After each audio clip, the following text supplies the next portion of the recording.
Rassie Erasmus posted an AI-generated video showing Tony Brown's face superimposed onto Leonardo DiCaprio from Wolf of Wall Street, declaring he's not leaving South Africa.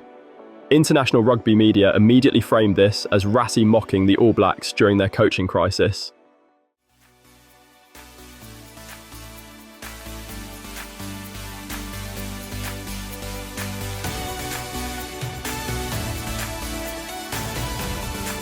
Headlines suggested he was taking shots at New Zealand Rugby while they struggled through Scott Robertson's dismissal and the search for his replacement. The narrative painted Rassie as someone enjoying rivals' misfortunes, using social media to rub salt in wounds. That interpretation misses what actually happened and why Rassie felt compelled to respond so quickly to speculation about his attack coach's future. The timing matters for understanding his motivation. Robertson's exit created immediate media speculation about Jamie Joseph becoming the new All Blacks head coach. Joseph and Brown worked together successfully at both the Highlanders and with Japan, creating one of international rugby's most effective coaching partnerships. Their collaboration produced Japan's first World Cup quarter-final through victories over Ireland and Scotland, showcasing tactical sophistication that troubled Tier 1 nations despite resource limitations. Media outlets began suggesting Brown would obviously reunite with Joseph if offered the All Blacks attack coach position, treating it as inevitable that he'd leave South Africa for the opportunity to coach his home nation. South African rugby supporters started expressing concern on various platforms about losing the coach who'd transformed their attacking play over 18 months. Brown's impact on Springboks rugby extends beyond simple statistics, though the numbers tell part of the story. More tries scored, more points accumulated, attacking efficiency rivaling any team in international rugby while maintaining defensive solidity that defines South African identity. He didn't compromise what makes Springboks effective. The forward platform remains dominant, tactical kicking still controls territory, defensive organisation continues suffocating opponents. What changed was what South Africa does when winning quality possession in attacking positions. Previously they'd recycle endlessly, waiting for opposition errors or penalty opportunities. Now they execute attacking patterns, creating space through coordinated movements, rather than relying solely on individual brilliance from static positions. Rassie understood that South African supporters needed reassurance their coaching staff wouldn't get poached during a transition period where competitors faced instability. His response wasn't about mocking New Zealand's situation. It was about protecting his team and calming legitimate concerns among people who'd watched Northern Hemisphere clubs systematically recruit South African talent for years. The Wolf of Wall Street reference worked perfectly for his audience. DiCaprio's character refusing to leave despite pressure, Brown's face and voice declaring commitment to staying, the humour deflected tension while delivering a clear message that speculation about departures was premature and unwelcome. Rassie captioned the post, "Today is a great day, sleep lekker," using Afrikaans slang that translates roughly to sleep well or sleep soundly. That phrase matters for understanding intent. He wasn't telling All Black supporters to worry. He was telling South African supporters they could rest easy, knowing their coaching staff remained intact despite external interest and media speculation, creating unnecessary anxiety.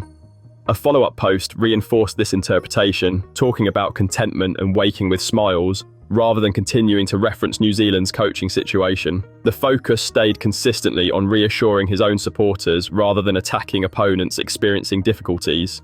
This pattern reflects how Rassie operates generally when protecting South African rugby interests.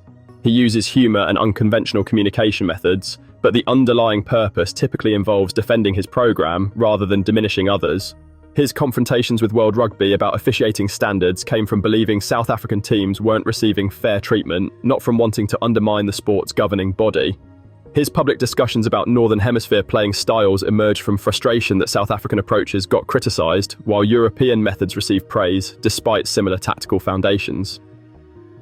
The media narrative suggesting Rassie was mocking the All Blacks reveals more about how international rugby media interprets South African confidence than about his actual intentions. When South African coaches or players express satisfaction with their situations or defend their methods, it frequently gets framed as arrogance or attacks on others rather than simple pride in their own achievements. If you're finding this perspective interesting, hit subscribe now. We appreciate your support here at Rugby Chopper. Thank you. There's plenty more content examining how rugby politics and media narratives shape perceptions differently than the reality of what's happening inside these programs. The Tony Brown situation highlighted broader tensions about coaching movement in professional rugby. Should national unions accept that coaches they've developed and integrated into successful programs will inevitably get recruited by wealthier or more prestigious organisations whenever opportunities arise?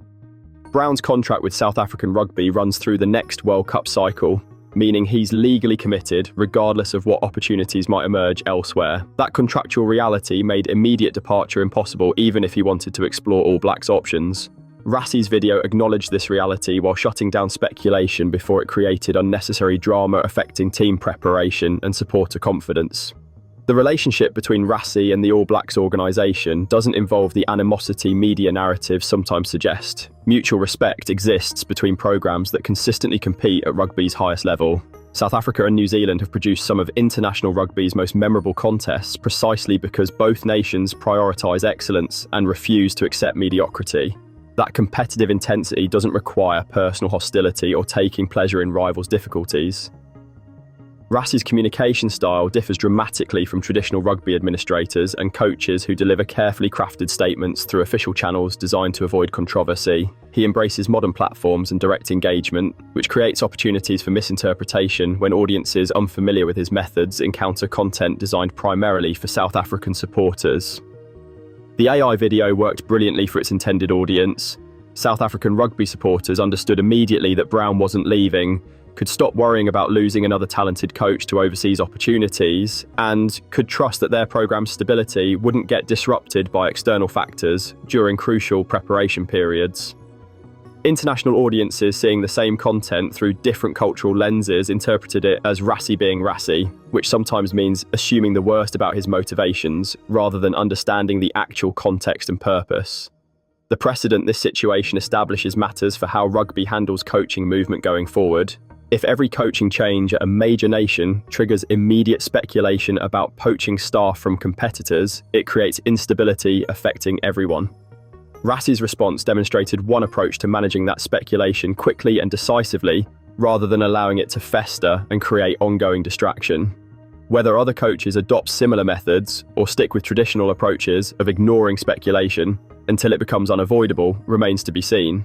What's clear is that Rassie won't change his communication style to satisfy critics who prefer more conventional approaches. He's won 2 World Cups using methods that work for him and his team. The results validate his approach regardless of whether international media approves of how he delivers messages or protects his programme's interests. The broader lesson is that rugby's global nature means different cultures will interpret the same actions differently. What South African supporters see as passionate defence of their programme, others might view as unnecessary provocation. What Rassie considers appropriate humour and reassurance, media might frame as mocking competitors. Neither interpretation is necessarily wrong. They're just viewing the same situation through different cultural and contextual lenses that shape how they understand intent and appropriateness. Understanding these cultural differences helps navigate international rugby's complex dynamics, where competition intensity sometimes gets confused with personal animosity, where defending your own programme gets interpreted as attacking others, and where unconventional communication methods get mischaracterised as unprofessional rather than simply different from traditional norms.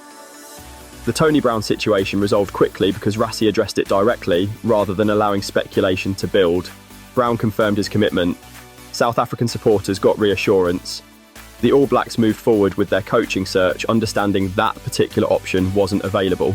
Everyone benefited from clarity, rather than extended uncertainty that would have served nobody's interests. That's ultimately what Rassie's video accomplished, regardless of how international media chose to frame it. Now you too can sleep lekker, mate. Cheers.